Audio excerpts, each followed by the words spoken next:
What is up, everybody? Welcome to episode 42 of Beyond the Finish Line, a running podcast that dives deep into the stories that transcend far beyond the distance. I am your host, Joe Hardin. I'm a passionate trail runner myself. Whether you're an elite, a back of the pack grinder, or somewhere in between, this is your space to learn, grow, and get inspired. Today we have Jerrod Hardy. Jerrod is a podcast host, an author, a public speaker, a leadership coach, best known for his hosting of the On Purpose podcast. I had the honor of being on that show recently, and I really had a good time on that show. And uh, it's a weekly show focused on meaningful living, purpose, mindset, leadership, and stories of people who are intentionally shaping their lives. And recently, something cool. Jerrod is an ultra runner, so we'll get into that. Jerrod's a lot of things, but and I'm sure we'll unpack that along the way. But also, real quick, friends of the pod, do me a huge favor: like, share, rate, review the podcast. Like I always say, we cannot do this show without your support. 5-star reviews are invaluable to us. And something that you have all been really good at is commenting on Spotify. And that is my favorite thing. I love that. It's so cool getting feedback from the shows. And it's cool that I know that people listen, which is pretty rad. Like I said, I love doing the show, but it makes it even better that I know that people tune in and are responding to the show. I love that feedback. I respond to every single comment that I can and the most timely manner that I possibly can. That's me. It's not like we're some big, media conglomerate. We're just we're just a group of very passionate runners. We love that feedback. So thank you. Keep that going. Um, I don't want to ramble on any further before we bring our great guest on. So without further ado, let's bring Jerrod up for this great chat. What is up? Cool. Heck yeah. Thanks for the intro, Joe. It's nice Well, to be here so with now you that and an we, honor to meet your community. yeah, yeah. Like I said, I had a really good time being on your show. I love the pod. You had Jason on too. I love Mhm. getting to hear Jay. I never miss a chance to hear Jason talk. So, and he gets me inspired. But I guess before you spend more than enough time with Jason, he'll get you fired up at all kinds of stuff. Well, cool. So, you know, you do a lot of things. I'm sure I didn't even cover half of what you do, but uh, tell us who Jerrod Hardy is. Yeah, thank you for that. And so I'm a husband of 26 years, which teaches me every day what it means to stay committed and build something that lasts. I'm a father of 3 incredible young people who keep me honest to the values I taught them and give me courage to keep showing up and dreaming. I'm a believer that every one of us can be our own superhero in our own story, and a dreamer that knows it's never too late to start anything new, and then a doer Oh, that has learned that if we show up daily, action can take us to places we never imagined. So that's who I am in a nutshell. I love that. Yeah, like that's something I've really had to lean into is like just keep showing up for myself has like been my new kind of like mantra. So like, what does that mean to you? Like currently, I know that can day to day, to week. What does like keep showing up kind of mean to you? Like currently, I guess. Yeah. Realistically, what it means to me is give yourself the opportunity to turn the page in your life, turn a new chapter. Don't be so stuck in what you've always done is what you always have to do. Like you alluded to, I've done a lot of things in my life, but I've been able to do things because my core belief is that it's never too late to try something new or to reinvent yourself. So to me, showing up first, that starts with that, right? Show up for yourself, allow yourself to grow, allow yourself to have new things, allow yourself to fail. Don't put yourself in this box where you're so worried about what other people think or what they say about you or what's been working. You got to stay doing it if you don't love it. To me, that's what it means to show up. And then once you start showing up for yourself, there's more to show up for other people, right? And then they start to feed off it, kind of like you were talking about with Jason. They feed off that energy, and now you have a whole group of people that are like we talk about a lot, living life with intention and purpose instead of just going through the routine. Yeah. I kind of hit on something that I've been like reflecting on lately. It's like you mentioned like spending time with certain people. It's like you're like the sum of the people you surround yourself with, and that's something that I know has been like really important. And I really love what you said about reinventing yourself because that's obviously been a big part of my journey too. And that's something I always try to keep in mind is like you're never too old. Like it's never too old to teach an old dog new tricks, right? You're never too old to like reinvent yourself. Um, so yeah, you hit on some good stuff there. Um, Thanks. Yeah, and that's the yeah, so truth, I right? guess yeah, Most most of the time, it's not anybody else that keeps us in a box. It's us that keep ourselves in the box.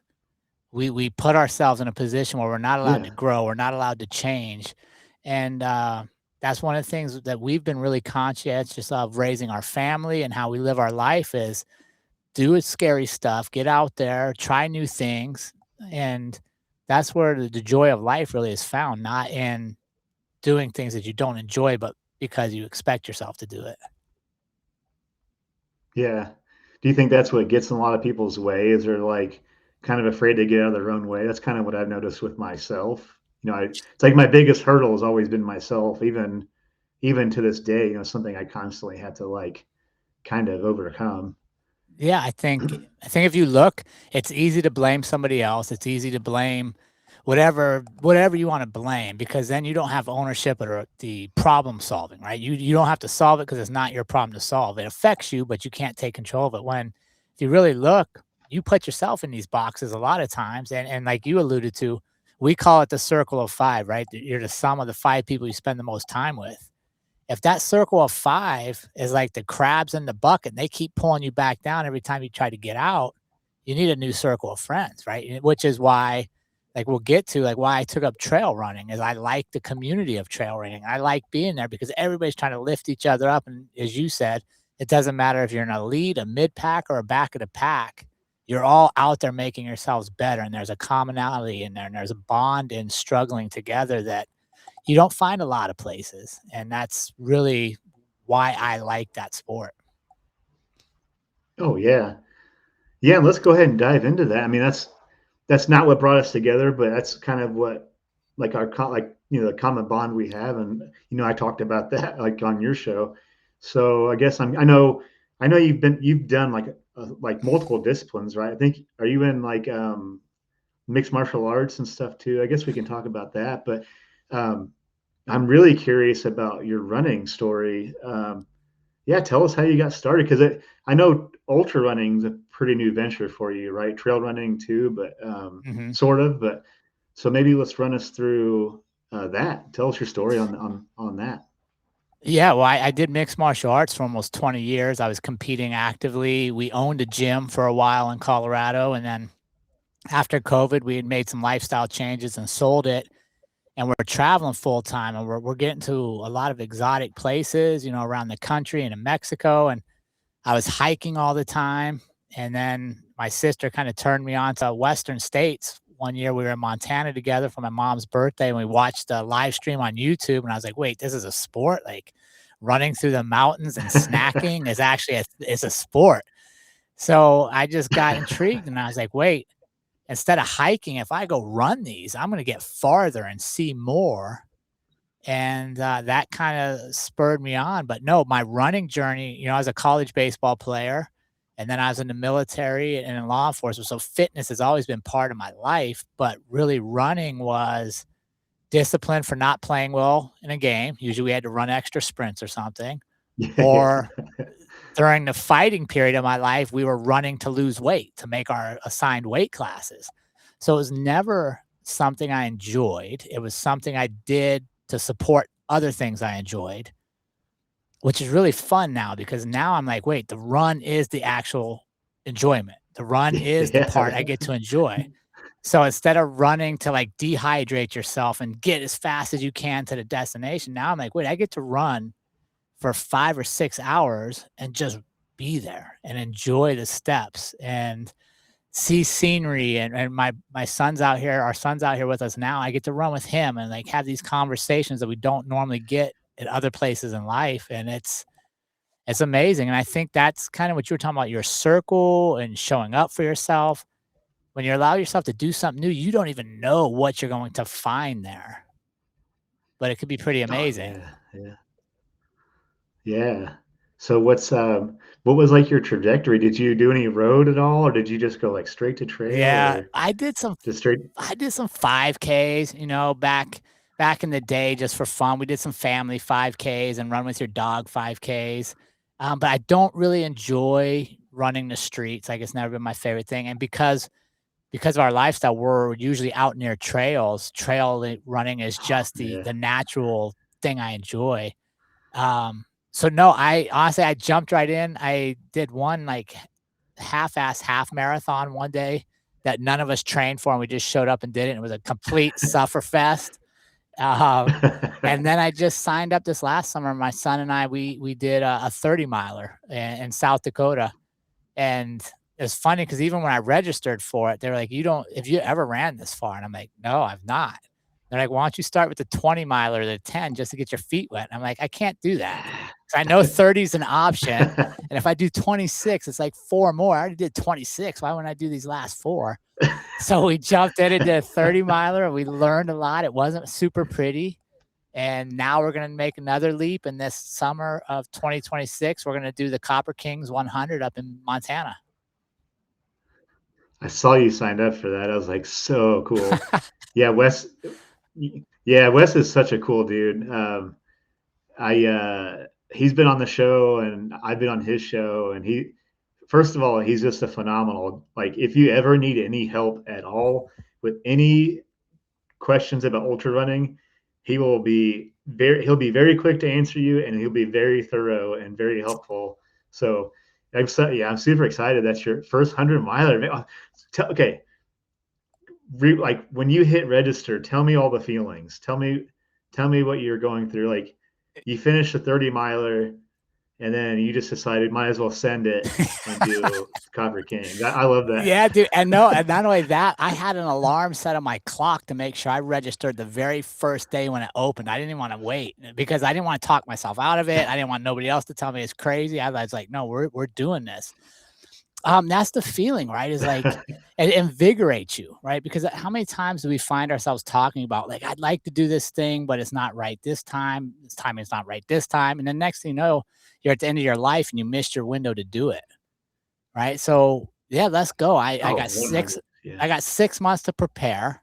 It's 100 miles. I've done the math at how fast I have to go. Right. Like, that one thing about ultra running is that there's a lot of math to it. There's data, right? You go certain speeds, you're going to end up at where you need to be at a certain time. And is it impossible? No. I mean, is it going to be easy? No, but nothing in life is easy that's worth having, right? No. There's a quote I like, Joe, that says like, nothing worth having in life is easy, and nothing easy is worth having. Right. So let's do some hard stuff. We're here for a short time. Oh, yeah, I love that. That's kind of, I have a similar sort of mantra. It's like I could sit around and talk about signing up for something, and I'm gonna eventually find a million reasons why I can't. So it's like you might as well just like do the scary shit and send it. It's like maybe you won't make it, maybe you will. Who cares? But what are you gonna do? Like, not try? And then, like you said, I'll be, too old to do this, and then I'll be regretting. I just don't want to have any regrets. Even if I failed, Yeah. I want to at least like show up to the things, right? Yeah. So I love that, man. I'm excited. That's on my birthday too. So I'm gonna be rooting Ah, for you. thanks. I really wanted to. That'll be 2020. I think my plan is Copper Kings will be my 2027 birthday present to Mm. myself. Yeah. Well, But Copper Kings is so close to Vol. Like, so Wes is also doing Vol State, so I'll see Wes at Vol State shortly after Copper King, so I'll be able to hopefully share some miles with Wes. So man, that's cool. Yeah. So you're probably already training up and getting ready for that. That's yeah, no, I'm exciting. excited. It puts purpose behind all your things, right? So now you're like, okay, I'm dialing in nutrition. I'm trying to figure out hydration. What do I like? What don't I like? So it's a lot of fun that way. And then for me, the other thing is my mom and a lot of my family live in Butte, and Wes is from Butte. So to be able to go back home, I have a lot of nieces and nephews, to like let them see that you're never too old to try something new. It's good to do crazy shit. It's pretty cool. So we're Yeah. excited to have a good group at the finish line. Hopefully I'll have some of the nephews and nieces that want to run maybe the last mile with us as we come across, and just let them know it's never too early to dream, and it's never too late to start. Yeah, heck yeah. Yeah, you gotta have dreams, right? I feel like I'm gonna do another quote, a quote too. It's like I'm gonna paraphrase this and probably mess it up, but well, dreams are what make life tolerable. So yeah, it's exciting to dream big, and that's cool that you have like some kind of connection to the event too. So you'll really Well, get to experience the area, but like different. Yeah, my mom lives there. It's actually her birthday weekend. So that's kind of fun. We'll be there to celebrate her birthday, and we'll do the running. And my sister's a huge ultra fan. She knows more about ultra racing than I do. So she's kind of in charge of like putting together our aid stations and all that stuff. And then she'll be there with us. So it'll be an awesome family weekend. Our son's gonna run it as well. He's on the waiting list right now. Wes, get him in, please. We're trying to Come get on, him Wes. in because he signed up late. Yeah, we'll put some pressure on Wes. There you go, Joe. Pressure him up for me. I think he's like number 20 or something on the wait list. So I'm hoping he'll get in, and then I'll have him to run it with me. And Oh, cool. yeah, like what, give me this, Joe. And what part of life would I ever regret spending time on the Continental Divide Trail, pushing myself, learning about myself, sharing it with my family? No matter what the result is, when would that ever be a bad story to tell in your life? Oh yeah, no way, no way in hell would that be a bad story to share. That sounds amazing. Obviously, like I have faith that you're going to crush this, but regardless of the outcome, that's cool. That's special. That would be exciting to share.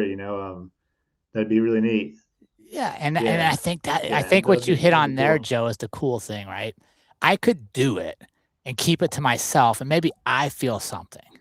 But when you share, now you bring others with Oh you. You yeah, bring others up. You get others going, wait, what is that thing I want to do? Maybe it's not ultra running, but maybe it's, taking a cooking class or learning a new language or maybe traveling, like whatever it is.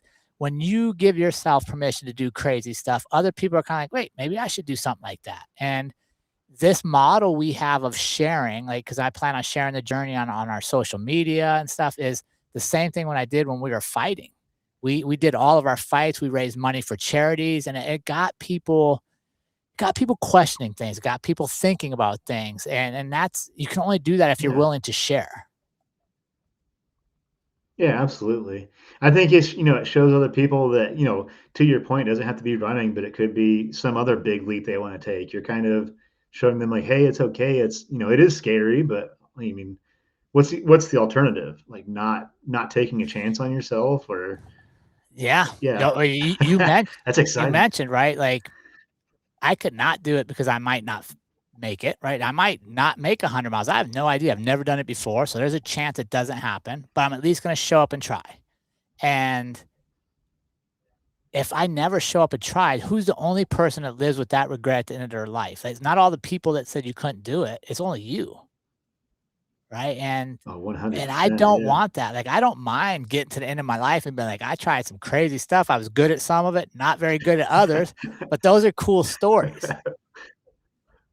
Yeah, oh yeah, yeah, yeah. Sometimes like the failure is like actually pretty fun. Like it's kind of cool to unpack it. Just like wow, that was a crazy ride. Yeah, well, But think about that's this, Joe. cool. That's When's the exciting. last time you sat down with somebody and was like, "Hey, let me tell you this cool story."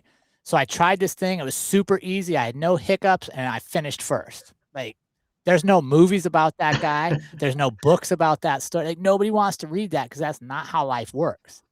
But now you say, "Hey, let me tell you Yeah, about," absolutely. like you, right? Like you had some DNFs. Let me tell you about the times I didn't finish, but what did I learn? So now I could finish, right? And Yeah, but if you don't even show up and try, you don't know what you're gonna learn. And the only failure to me, what we've always taught our kids, the only failure is when you don't show up.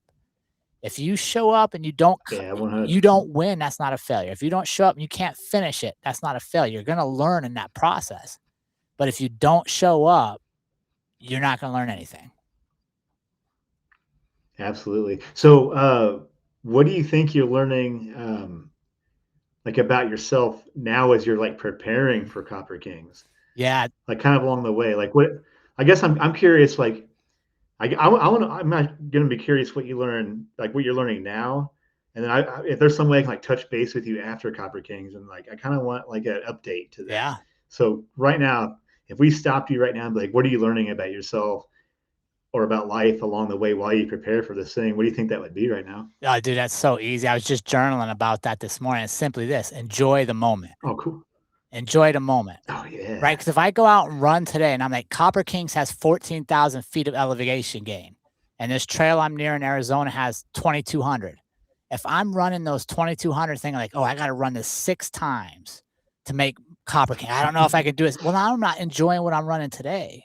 And I made that mistake a lot in life, Joe, is instead of enjoying today, I was trying to think of how does today set me up for next year? How does today set me up for 10 years? And then you get there and you're like, wait, getting here wasn't actually what I was supposed to enjoy. I enjoyed the process of doing it. So I'm a little older. I'm a little slower, Joe, to be honest. So I have more time out there to think because I'm not as fast as I used to be.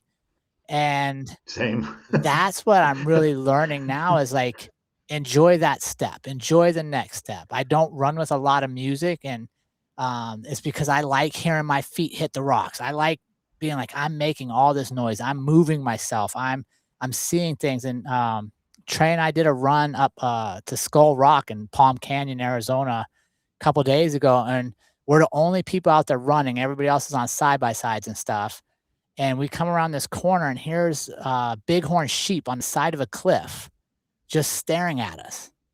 Right. And I'm like, think Oh, about that's we both cool. stopped and stood there and we're like, well, we got ourselves to this place that not many people will go to. We made very little noise. The animals don't care that we're here. We get to observe this and it's a moment. And I'm sure at some point I'll be challenged in the race. Right. I'll be challenged. I'll hit a dark spot where, man, I don't know if I could do it.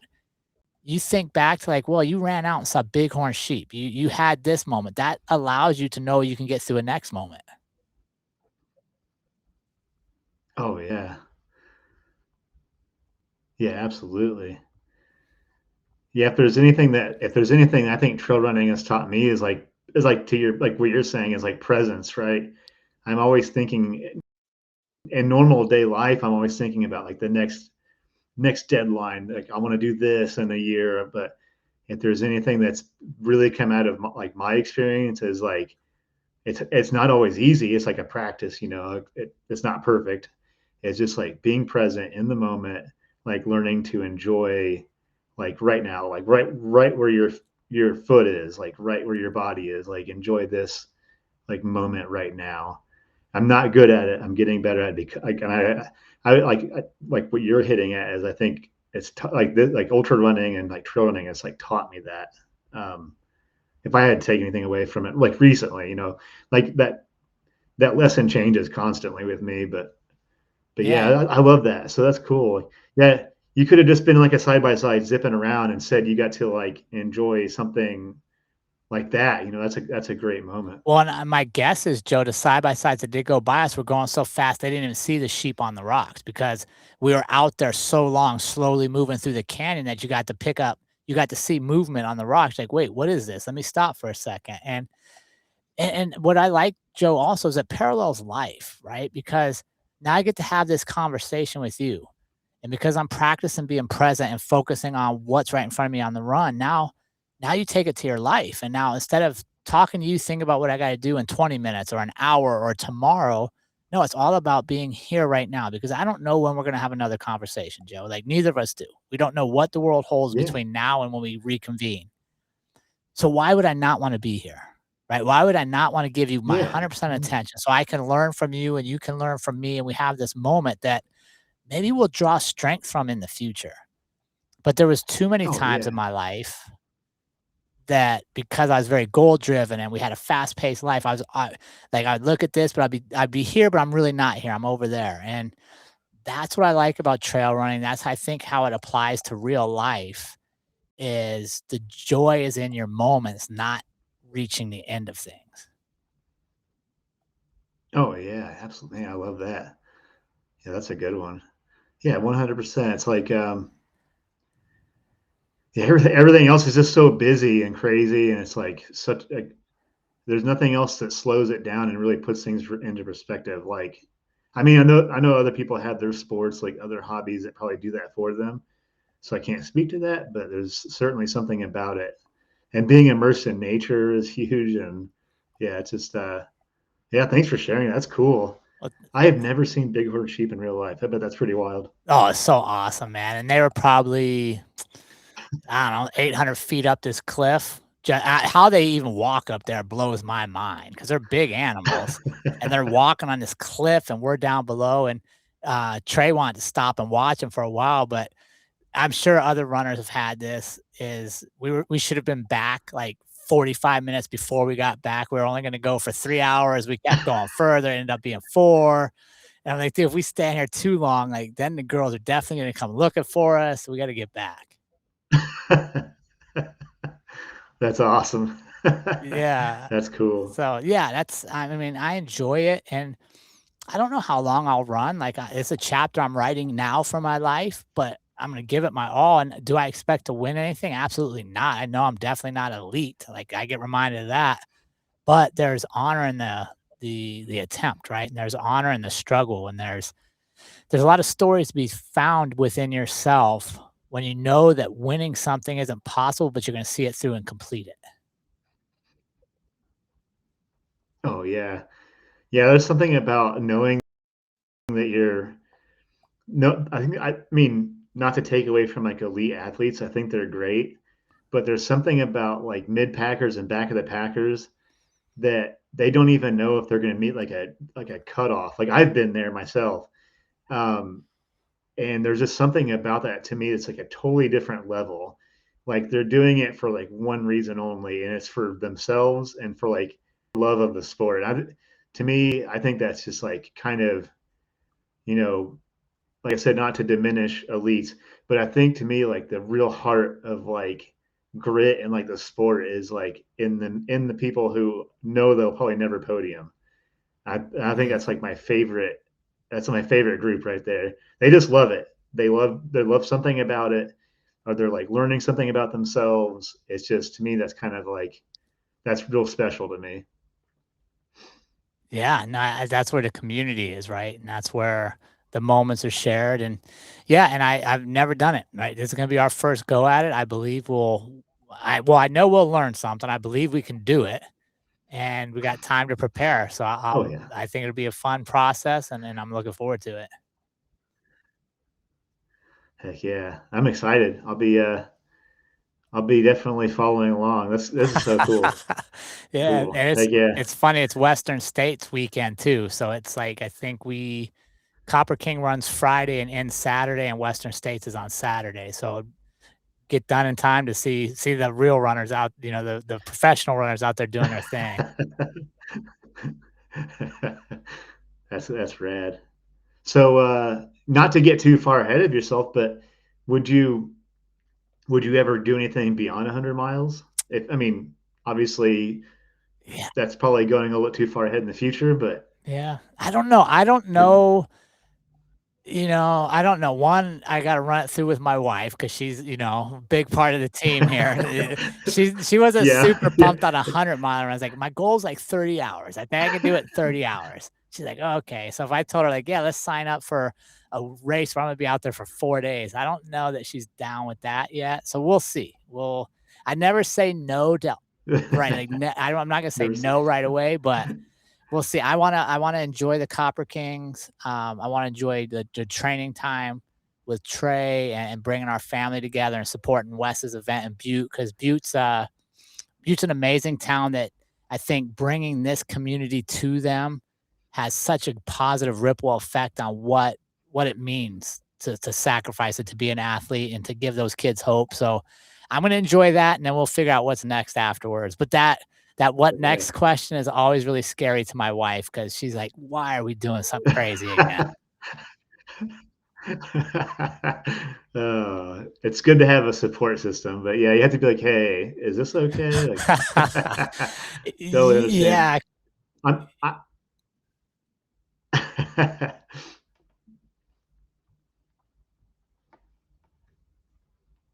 Oh, sorry about that. Have you heard, obviously you're probably aware of like the story behind Copper Kings too. It's like Wes's family has like some really thick connection with like the area of Butte, and like some of the trail runs through like some of his family's property, and then that was like an unsanctioned event that he used to do, and then it's like the story behind it is like really it's really special. So that's pretty cool that you'll get to experience that. Yeah, yeah, no, I met Wes, actually, I was there for the first Copper King. We were there for the weekend, so I came up and I Okay. watched the first finishers cross, and then we came up, on the golden hour on Saturday night, and, yeah, I got to meet Wes in person. I had him on the show, and, yeah, we got to dive into what does it mean to Oh, give back to a community that's given you something, right? And I think that's one of the real draws to us competing there is I was born in Butte. My oldest 2 kids were born in Butte. I met my wife in Butte. So it's been a big part of our life. So cool. to come back and be able to share that with some of the next generation is special to us as well. Yeah. Oh, that's right. Because we had him on about the same time. That was a great episode too, by the way. Thank Yeah, you. I did listen to that. It was really good. Yeah. Um, and that's something I want to talk about because you've been doing this for quite a while. Where do you're in the 300s, right, with your show, Yeah, yeah, or no, I'm in mid 200? Yeah. 300s. I'll probably be 350 here pretty quick. Yeah, 7 Okay. years, Joe. We just kicked Okay. off our 7th year of 7 showing up years. every Thursday. Heck yeah. I mean, so I'm a newer podcast host, so I have some podcast questions. Let's do it. Because you've been in the game for a while, and yeah, hell yeah. So the On Purpose Pod. I know it's Yep. like decide to do this podcast, and like, I mean, not to ask like a cliche question, but like, why for the On Purpose Pod? That was interesting. So I was a police officer for 21 years. In my last like 8 years, I ran our training academy, and so I was always presenting to community groups and student groups and training the law enforcement professionals in our area. So when I left in 2018, one of the students, one of my friends, was like, "Hey, how are we going to hear you speak? Like, you're not going to be here to train us every month.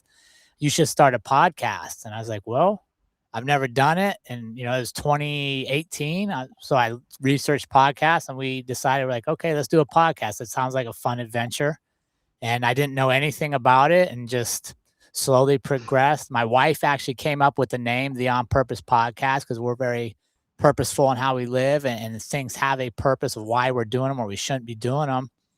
And yeah, we started from humble beginnings, and now the show is 7 years old. I'm always, like you alluded to in the beginning, getting comments and stuff. You're from people that listen to your show. You're like, wow, we're actually reaching people around the world. We're helping them have better days. We're getting them to think differently and put a little smile on their face. So that was how it started, and now it's just kind of become its own thing that quite honestly is one of the non-negotiables in my life. Like I have to have time for the podcast because as much as it gives to the community, it gives to me, and it's just super humbling. Absolutely, that's something I've learned um, recently. Like, I couldn't imagine. I'm still young in my podcasting, but still, it's something I don't think I could ever go without now.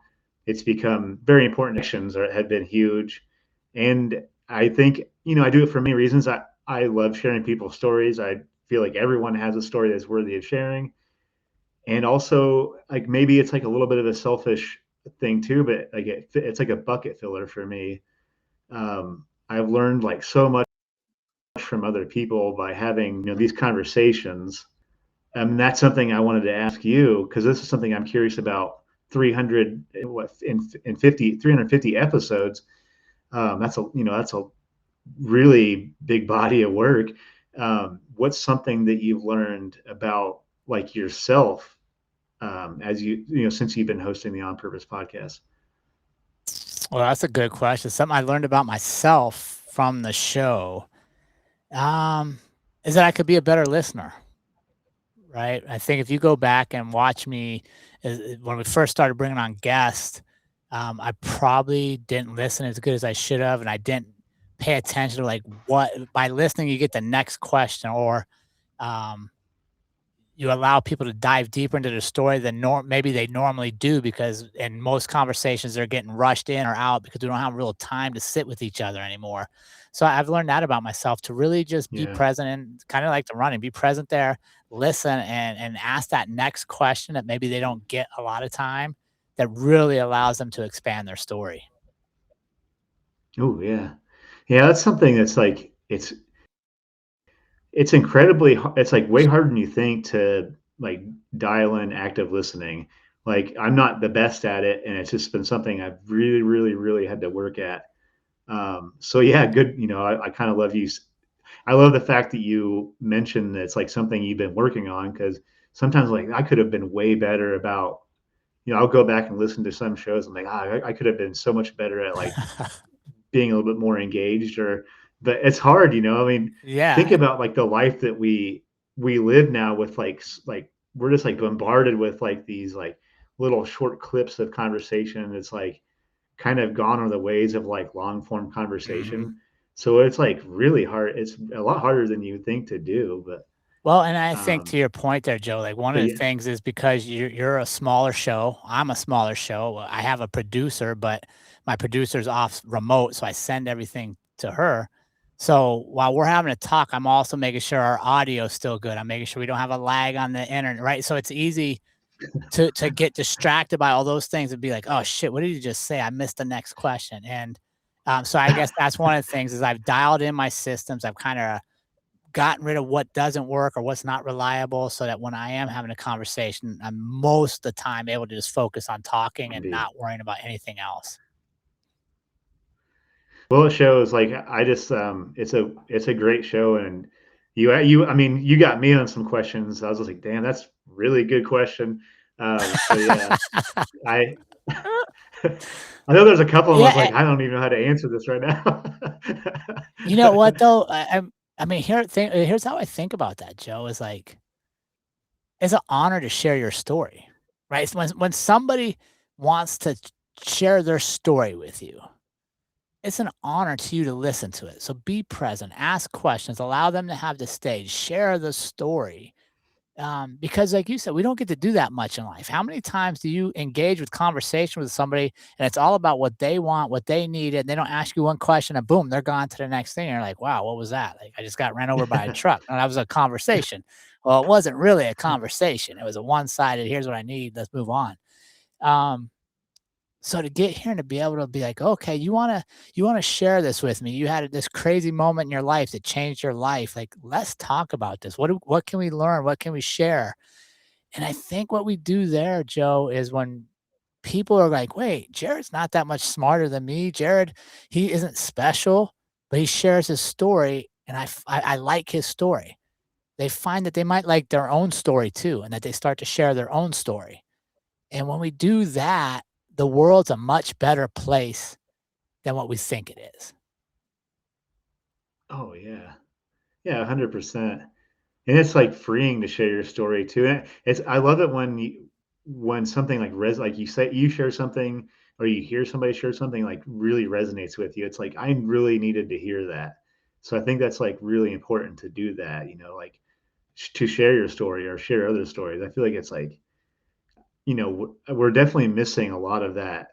Um, you know, in like kind of how we in the hustle and bustle, like you don't really it can feel kind of lonely. And I think like these kind of conversations, whether you're connecting in real life or like through a podcast, I think it's really important. It's something that I was definitely missing in my life. I didn't realize I was missing it till I started engaging in it. But Yeah, it's part of the yeah, program, certainly. right? Like, they don't tell you you're missing people. They just fill you with feeds, and you think you're getting what you're missing. Like, wait, why am I surrounded by people, but I'm lonelier than ever? Well, it's because you're not actually getting to know anybody.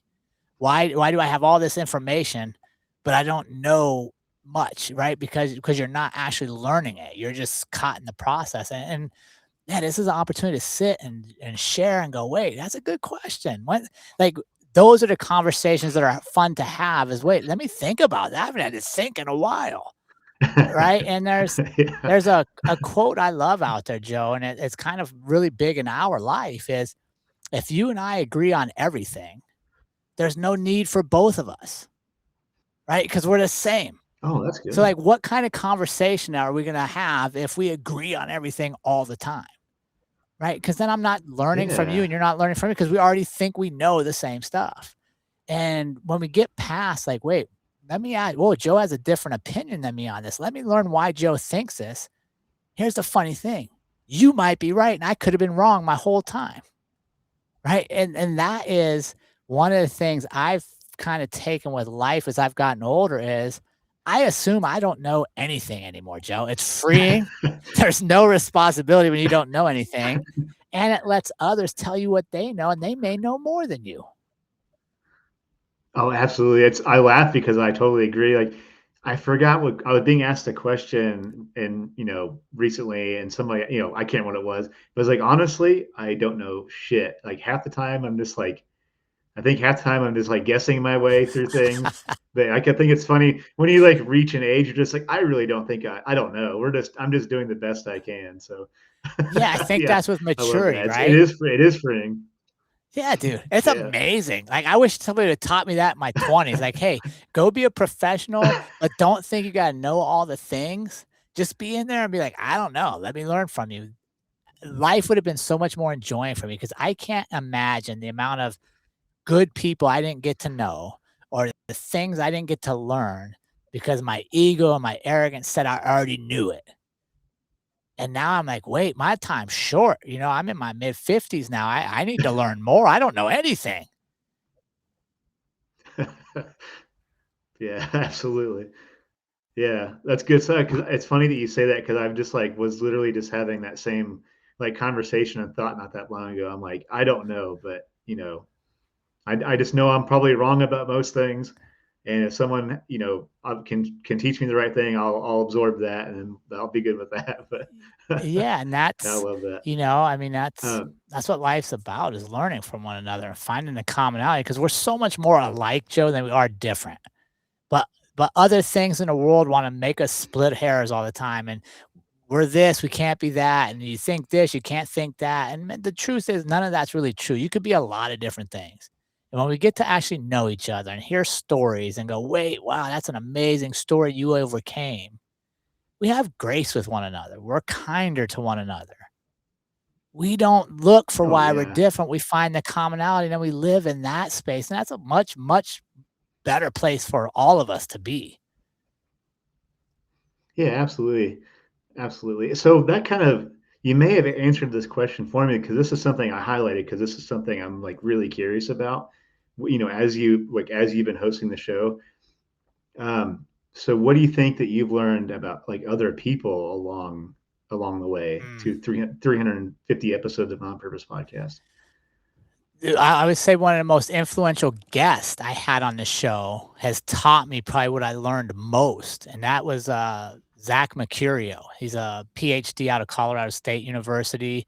He has a couple books now. The last is, I think it's called The Power of Mattering. And he studies Oh, the importance of letting people know they matter and how that applies in a workplace and social settings. And I think that's what I've learned is everybody has this need to be seen. We have a need to be heard and validated.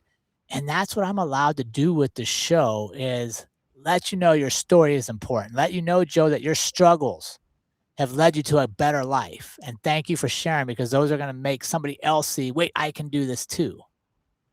Right. yeah, And I get to really see people for 45 minutes to an hour every week for the year and not only see them, but share their stories so now other people see them. And what a powerful gift that is, oh yeah, right? Because you and I have never met in real life. But yeah, if we do, when we do, Joe, because maybe I'll come to Copper Kings and pace you for a little bit in 2 years because I'll have experience by then, right? We'll heck have yeah, a we'll have a bond already because we spent time together without ever being in the physical place with each other. Yeah, absolutely. Yeah. Yeah, I love that. That's good stuff. Yeah, that's an interesting yeah, you do. It's like it's an amazing kind of how I mean, I've got the chance to like meet guests I've had on in real life. And you're right. It's like, oh wow, we already kind of know each other. It's like you're connected in some way. And I'm sure you agree with that. You've probably connected in each way with, 300 plus guests. Like, would you agree that you've taken probably like a piece, like one piece of like every single interview with you kind of along the way? And like, yeah, that's something that Yeah. I noticed lately.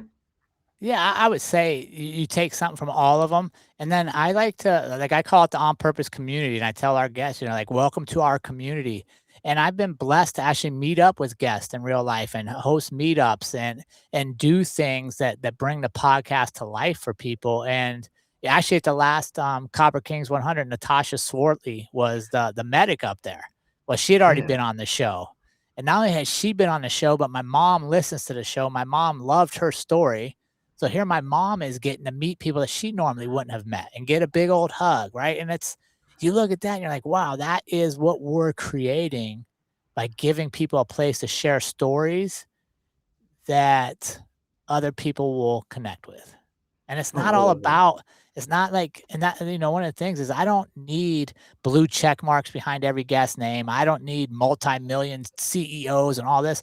I kind of like you guys, the Everyday Athlete Podcast Network, right? Like I want everyday people that are living lives that they're proud of, that is purposeful, that's intentional, that they've learned from, because that's where most of us are going to be, Joe. Yeah. Yeah, and that's where like that's where the good stuff is too. Like, I've had the opportunity to have like I guess like a more like elites on whatever, but like honestly the stories that I've had like the most profound moments with were just yeah, just regular people, have whatever regular normal is. But those are always the real special conversations. Yeah, for sure. And those are the ones that I remember, right? Like those are the ones that sit with me and like, man, I remember talking with Drew Main, who completed Cocodona and Monster 300. I remember talking with Zach Mercurio and realizing how I need to make sure the people in front of me are seen and heard because that validates what they're going through, right? And it's just fun, right? It's literally the study of humanity I get to do, and I get to selfishly learn and then share. Yeah, yeah. And that kind of brings me up to something that I'm curious about. Like, now as I did like a little bit of like a deep dive on you in the show, obviously, and like the theme is like and like core belief of the show. Um, how do you like personally like living like on purpose? Like maybe not as like a logo or practice, I guess. I missed that last part of that question. What was the question, Joe? Oh, yeah, yeah. I meant like how do you personally define living on purpose? Not as like the Mm, slogan to your show, but as like a daily yeah. practice. Yeah, I mean, it's just that, like, what I try to do, what I want if I'm living on purpose, I'm not on autopilot. I'm not on cruise control. I'm not just doing things because I did it yesterday. There is an intention behind it.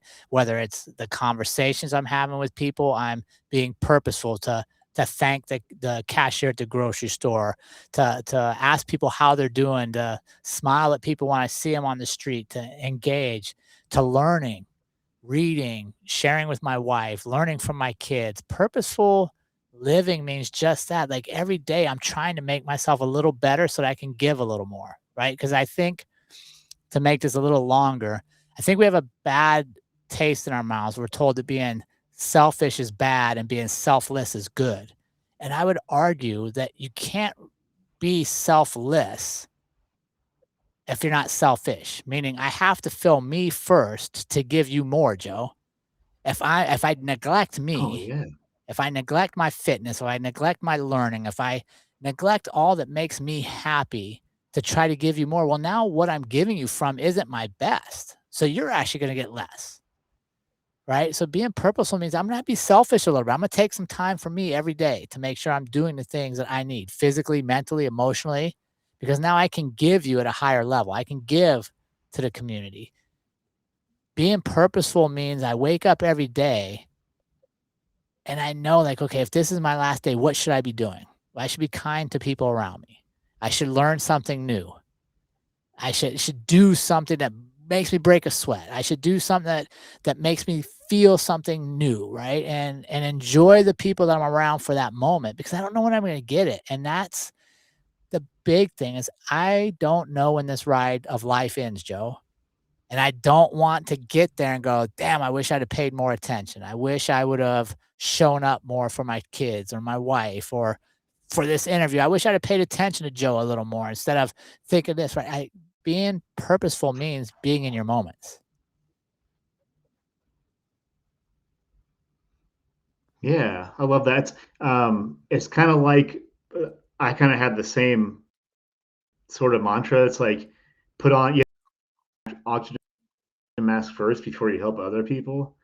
So you kind of have to have your own time before you can you have to put on your own oxygen mask before you can help anybody else. Like on an airplane, that's kind of how I think of like training, or like any time that I have to set aside for fitness or like meditation or any kind of self care time. It's like if you're not taking care of yourself, you're not going to be worth a damn for anybody else. So I totally agree with that, with like what you're getting at with like being on purpose, and like I love that. It's totally understand. I totally align with that thought.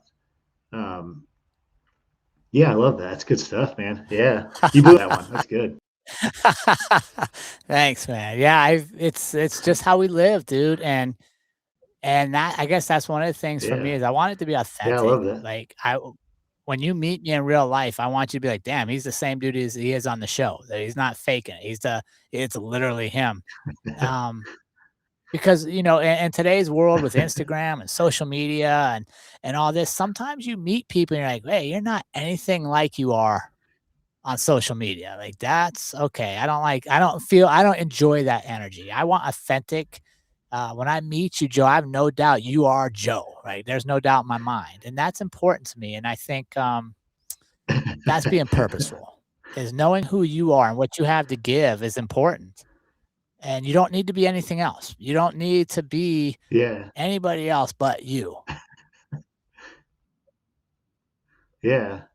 I will admit I am a way sillier version of this when I'm like mile 60 into a trail run. I As get you pretty should silly be, right? As you should out be. there. Well, I look forward to seeing it someday, Joe. I look forward to seeing you on mile Uh, 60.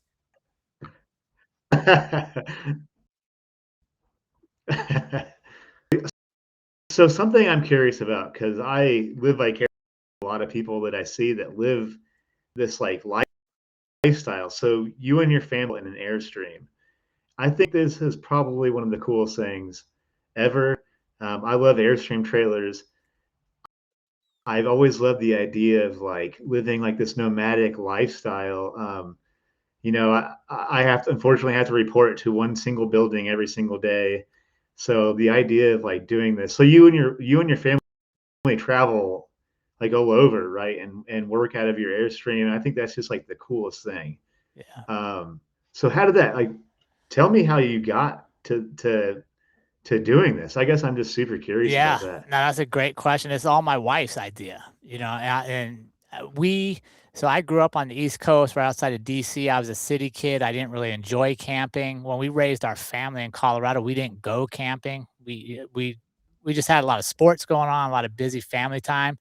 Um, so she actually came to me right before our youngest was about to graduate high school, and had me start watching these people on YouTube that had sold all their stuffs and were traveling all around, living out of RVs.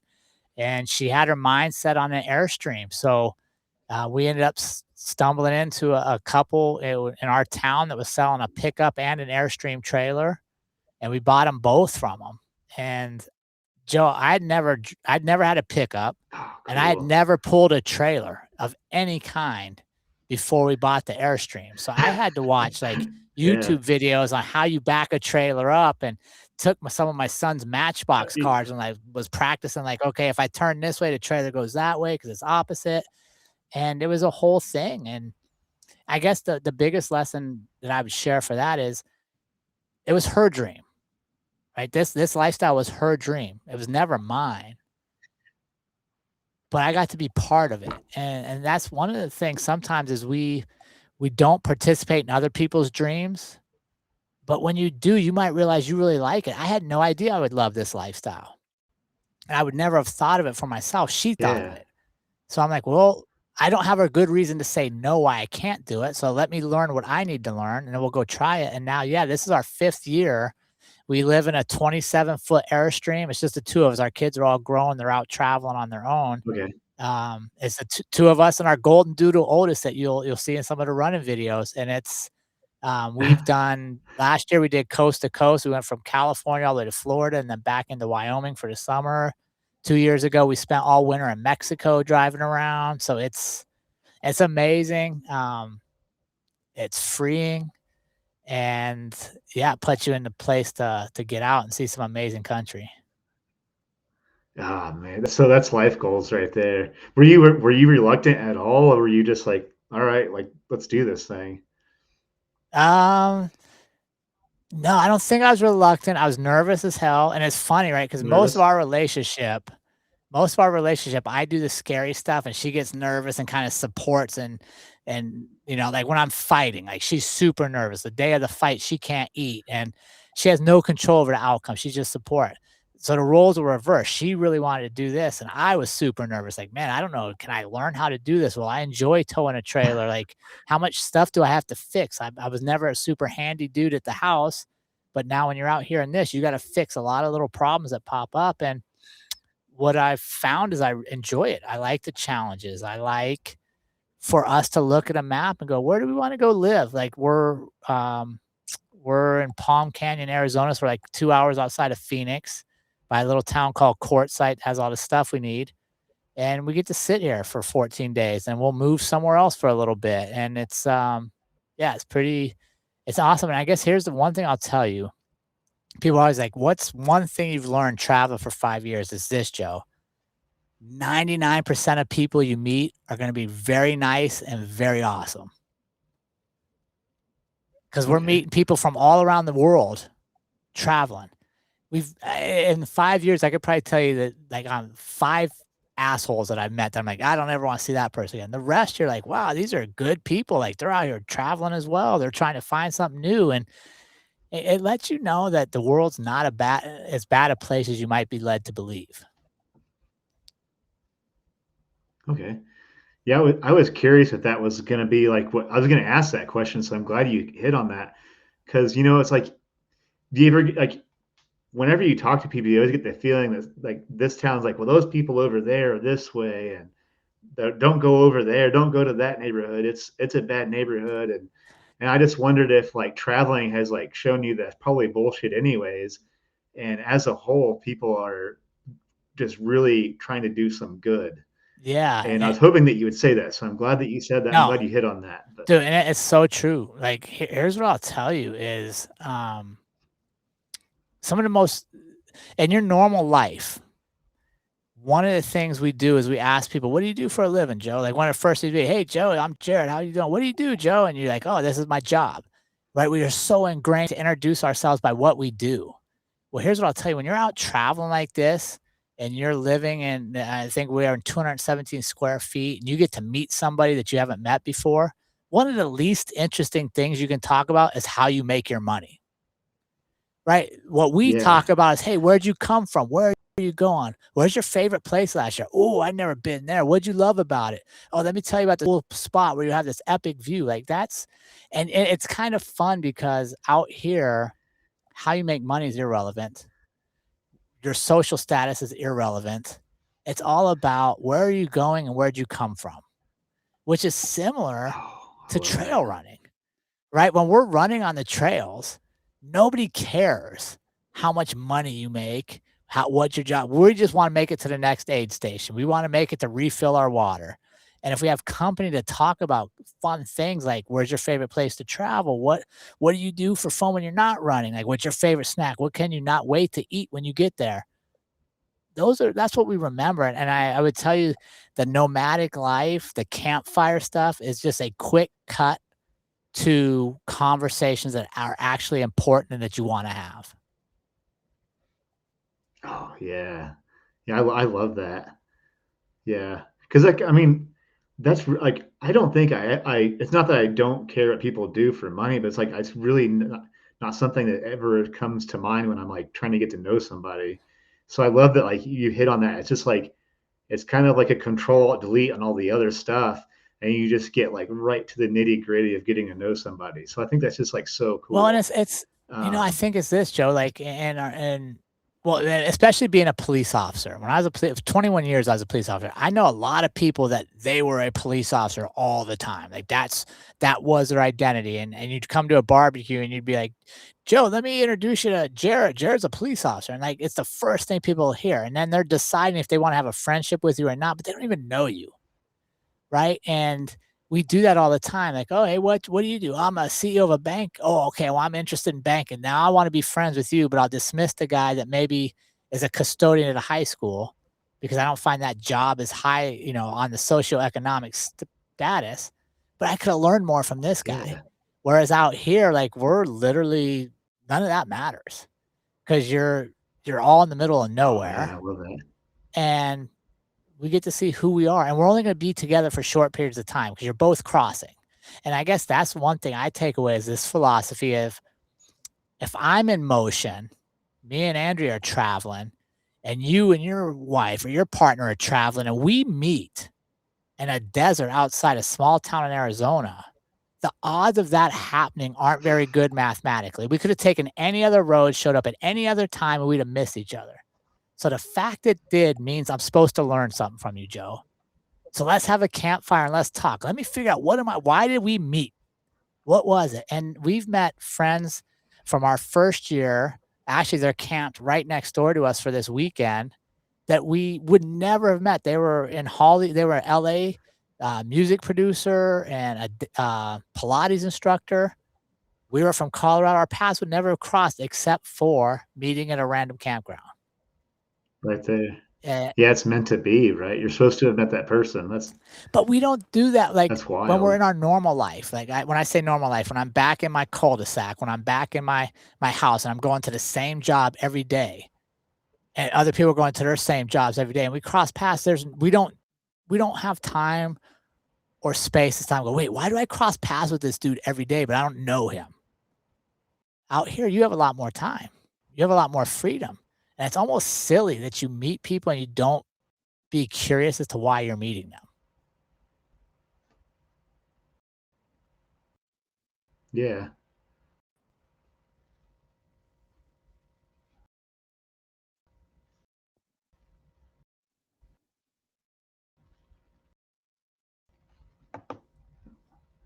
Absolutely. Something I want to ask then is through all these travels and like crossing all these paths, like meeting all these like really cool people and getting to have like these interviews with all these different people, like I guess I'm curious, what is like one of your favorite places you've been to since you've been kind of on this, like, what do you say, 5-year traveling journey? Yeah.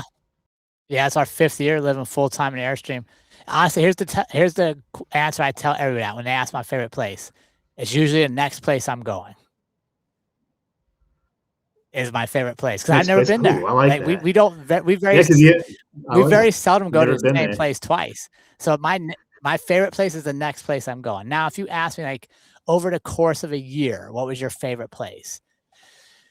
Last year we spent winter in a little town called Old Town, Florida. That was super awesome. It was very laid back. It was old school Florida. There was no high rises, no big beach communities, no traffic. That was super fun. We got to go to Field of Dreams last year, like from the movie, that baseball field. If you build it, they will come in Iowa. We actually went and played catch on that field, So that is one thing I'll tell you, Joe, is when we look back at our phones for a year, because Andrew and I, at the end of a year, kind of look back on what we accomplished and we set goals for the next year.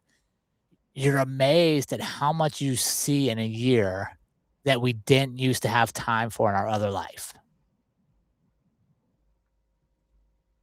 Yeah. Wow. Yeah, you're probably just like really And in tune with like, yeah. I think you're in tune with a lot of things. And because we have more control of our That'd be a time. second. Okay. We have more control of our time out here. And the days seem a lot longer than they used to in our old life. And that's one of the things about nomadic life that is fun is you have a lot more say in how the day goes. Oh, I love that. I love that. Yeah, you definitely give them some more like fuel. I'm trying to talk my wife slowly Yeah. into this. Like, hey, we're gonna be empty nesters soon. Like, I mean, Mm. it gets cold here in Indiana. We could always just like mosey on out west and get Starlink and Yeah. do work from home stuff. But Yeah. No, there's so many ways to do that. And I think, oh uh, wait, and also go ahead. yeah. What was the Oh, go question? ahead, Jerrod. Sorry. No, I was No. just gonna ask you about your guitars in the background. I was gonna Oh, no, ask you about your guitars in the background too. that's my So ukulele. I'm not skilled enough for a guitar. I just got a little ukulele.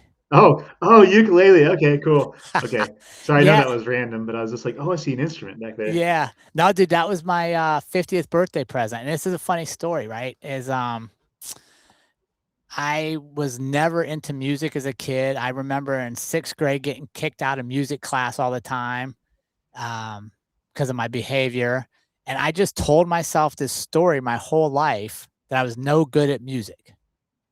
And then as I was getting to my 50th birthday, I can't remember. I was reading something. There was a question in there. It's like, what story have you been telling yourself that you don't even know if it's true, but you've believed it? And I sat with it for a little bit and I'm like, I've told myself I'm no good at music, but my wife loves concerts. We go to concert. We love music. And I was like, why have I told myself I'm no good at music? And as I started dissecting that, Joe, I realized I never even tried. Like I literally never tried to play. But because I got kicked out of music class, I just assumed I was not good at music. So if this was my sister's ukulele that she wasn't playing anymore. So she gifted it to me on my 50th birthday. And now I'm not good at it, but I can dabble and like on quiet nights, I'll play and it usually puts Andrea to sleep, but it's a ukulele, man. So yeah, it's one of those things. And I guess that would be something I'd share with the community is it was a good lesson for me of like, what are some things we're That's telling cool. ourselves I that we don't love even know that. if they're true anymore, but we've told ourselves it forever to where we just believe it's true, but it might not be. Oh Examine yeah, that there's so and go, wait, maybe I should challenge this. yeah. I love that. I mean, there's so many times I'm like, I've never been good at this and never good at that. Like, wait, have I actually given myself a true chance at trying it? And I'm always surprised with Yeah. usually. I mean, it may not be pretty, but the outcome's usually way different than I expect. Yeah, I love Yeah. that. Or maybe you do suck. You're right. Or maybe Well, maybe you are awful at it. And then you're like, okay, well now I know I'm actually awful. Let's not do it again. And then you can at least yeah, no. eliminate it from things you might want to do. Because it's possible. Like I'm never gonna be Yeah. on stage playing the ukulele, but my wife and I enjoy it. My dog likes it. I love that. Well, speaking of music, so I don't know if you know, but me and Jason host this like fun music podcast, and I always love to kind of wrap up this show. I have one more follow up question after this. Um, it's been a joy having you on, Jerrod. I can't wait to follow along with your Copper Kings journey. We're going to find a time where we can run together somewhere. It may have to be in Butte, but Yeah. I'm going to ask a music question. I know you don't run with music a lot. I haven't been running with music a lot lately either. But if you are listening to music, what's been on your playlist lately? I'll put this on our play. We have like this like big community playlist where everybody adds their music, and I'll add it to that Mm. playlist. So How many what's something that's kind of on a regular play? Yeah, go ahead. how many songs do I get? Just one? Oh, you can get however many you want. Yeah, go Okay. rattle a Well, few off if you want. Go I'll ahead. tell you on my Spotify Rap because I love Spotify Rap. My number one song is called "Hello, My Son" by Trevor Hall, and I like it because it's got a smooth, Okay. folky melody, so it keeps my heart rate down.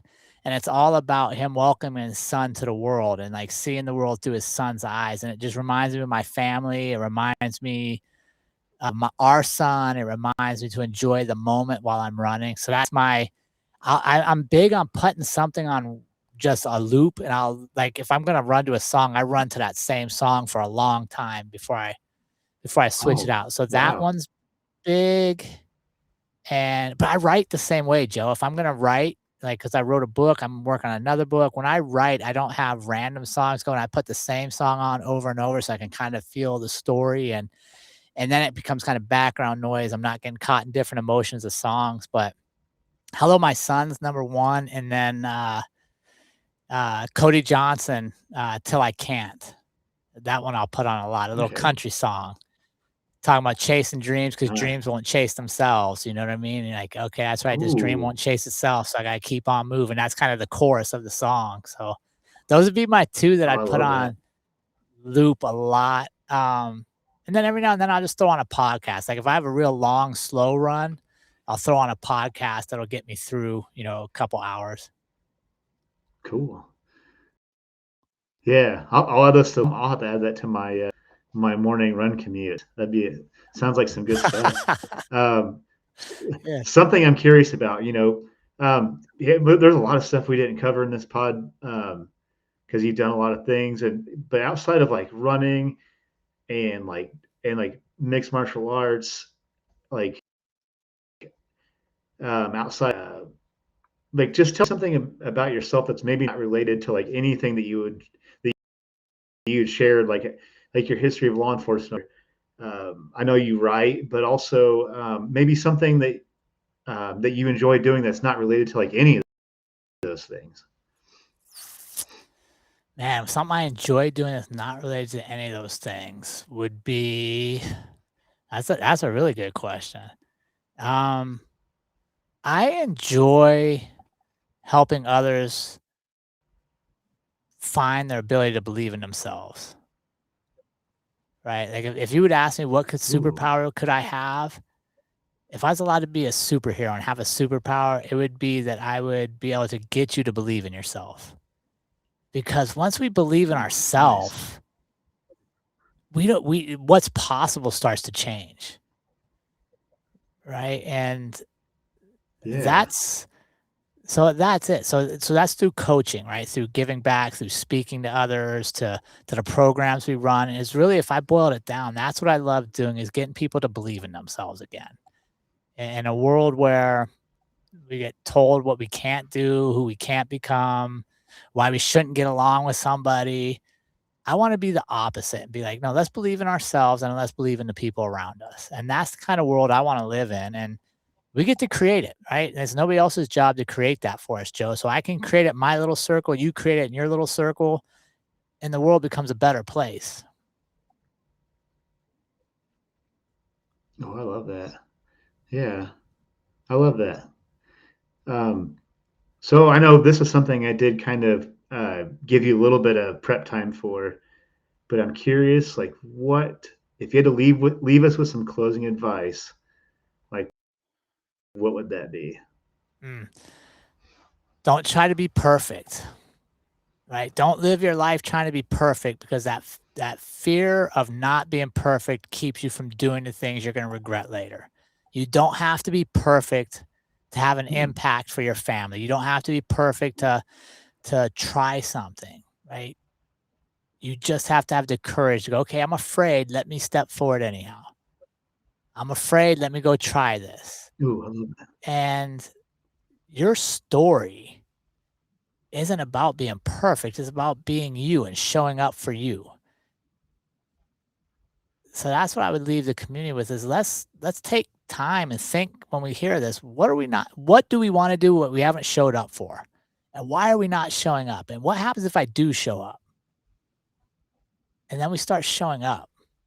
Get rid of being perfect. Perfect's never my goal. I just want to show up and compete. And what I mean compete is I don't mean compete to win the race. I mean compete to be better than I was the day before.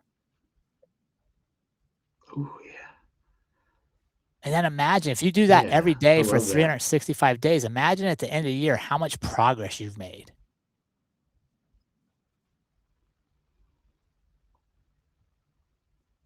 That's what I'd leave Yeah, with, I mean, Joe. even if it's just like, yeah, I love that. Even if it's just like 1%, 1%, like, isn't that what they say? Like, just 1% better, 1% better. I love that. Um, Hey, Jerrod, thank you.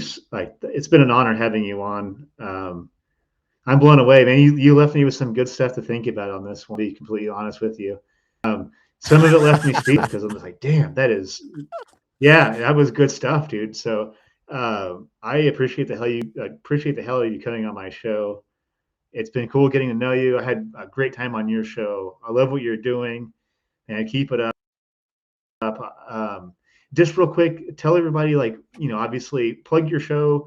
I know you wrote a book. We didn't even touch on your book. Yeah. Sorry about that, but maybe just kind of shout those things out so people will know where to find you, or like find the show, find the book. Yeah. I highly encourage looking Jerrod up on Instagram. So Well, thank you. yeah, Yes. go ahead. Yeah, it's an honor to be here. I thank you so much for sharing your community with me. The easiest way is theonpurposepodcast.com is our website that has all the podcast related stuff, all the social links. The podcast is on all major apps, including YouTube. We do video every week of it. And then, yeah, I would love to have you come over to the community, be part of what we're building. And as Joe said earlier, your support, your comments, your shares, your likes, you don't know how immeasurable that is to a small family run podcast like Joe's, like ours. So I would love to have you join the community, and I appreciate the opportunity to be here. Heck yeah. Yeah, thank you, Jerrod. It's been awesome having you on. Thank you, everybody, for listening. Yeah, go find Jerrod on Instagram, the On Purpose Podcast. The newsletter that comes out, I love the newsletter. Just do yourself a favor and follow Jerrod, follow the On Purpose Pod. Thank you so much for listening. Thank you for coming on, Jerrod. It was awesome. Like I said, subscribe, rate, review. Huge favor. We can't thank you enough for doing that. For shows like me and Jerrod's and the On Purpose Podcast, that's huge for us. So thank you all, and I will see you all next time beyond the finish line.